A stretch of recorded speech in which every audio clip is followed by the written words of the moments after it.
Class 10th जो UP board का exam शुरू हो रहा है उसके लिए मैथ के लिए हम जो है 6 नंबर का क्वेश्चन जो है बता रहे हैं।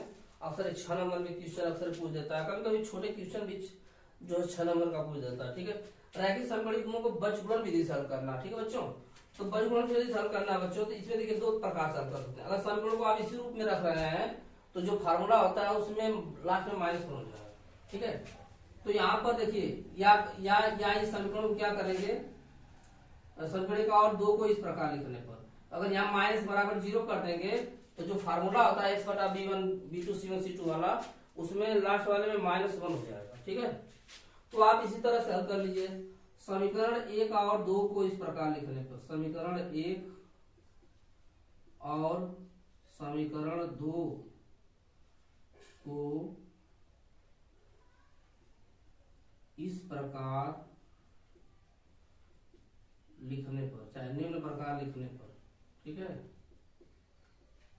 ठीक, इसको हो जाएगा 2x प्लस वाई माइनस 5 बराबर 0। ठीक है, समीकरण इसको 3 मान लीजिए। ठीक है, या 1 ही मान लीजिए, कोई दिक्कत नहीं है।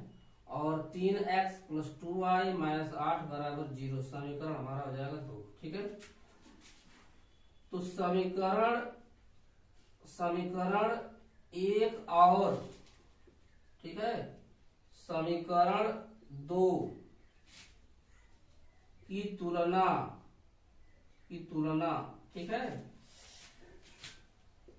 रैखिक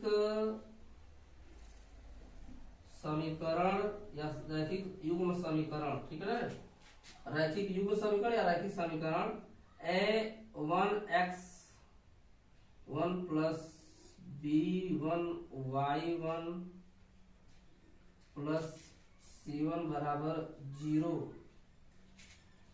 तथा a2x2 plus b2y2 plus c2 बराबर 0 से करने पर, ठीक है, इससे आप तुलना कर देंगे इसकी। ठीक है,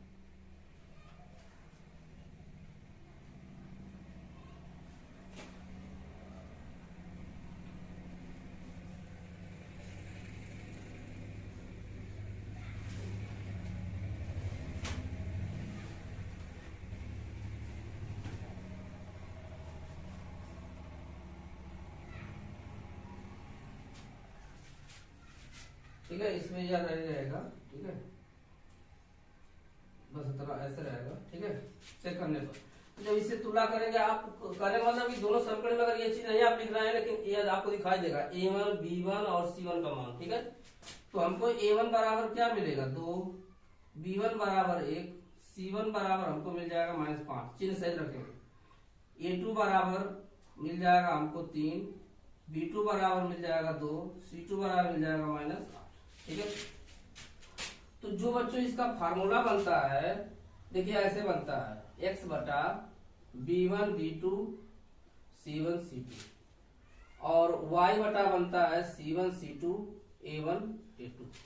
और ये देखिए बता रहे थे। ठीक है, अगर आप समीकरण को परेशान नहीं करेंगे, यहाँ पर माइनस करके बराबर 0, तो यहाँ पर -1 होगा, लेकिन यहाँ पर हम 1 लेंगे सिर्फ। ठीक है, ये a1 a2 हो जाएगा और b1 b2। ठीक है, अब देखिए फार्मूला अगर आप भुला जा रहे हैं एग्जाम में, ठीक है, तो आप जो है आराम से जो है इसको बना सकते हैं। ठीक है, अब यह आपका देखिए बन गया b1 c2 minus b2 c1 बराबर y बटा c1 a2 minus c2 a1 बराबर 1 बटा a1 b2 minus a2 b1।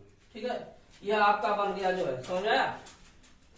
तो अब जो है आपको यहाँ पर मान रखना है। ठीक है, तो b1 का मान हमारे पास कितना है 1 है, c2 का मान कितना है -8 है, और b2 का मान कितना है 2 है, c1 का मान कितना है -5 है।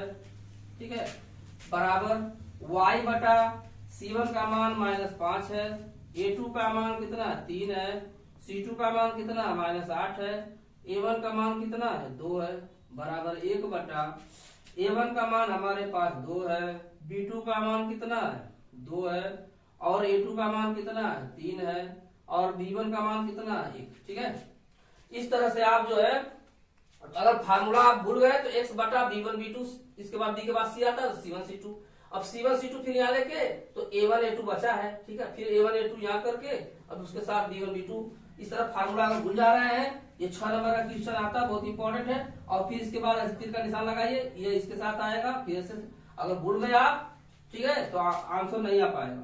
अब x बटा हो जाएगा -8 और ऋण ऋण के +10 हो जाएगा और बराबर y बटा -15 प्लस जो है हो जाएगा 16, ठीक है, बराबर 1 बटा 4 -3 ये हो जाएगा, x बटा 2 मिल जाएगा बराबर y बटा -1 हो जाएगा, ये बराबर 1 बटा 1, ठीक है। अब इसमें मान कैसे निकलेगा, ये बराबर जब ये लेंगे तो आपका जो है x बराबर 2 मिल जाएगा और y तथा y बटा 1 तथा y बटा 1 बराबर 1 बटा 1, तो हमारा मिल गया y बराबर 1।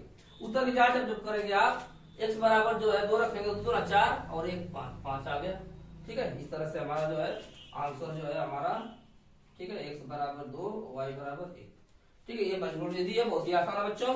अगर आप फार्मूला एग्जाम में भूल जा रहे हैं तो x बटा b1 b2 c1 c2 y बराबर y बटा c1 c2 a1 a2 फिर 1 बटा a1 a2 b1 b2, ठीक है बच्चों।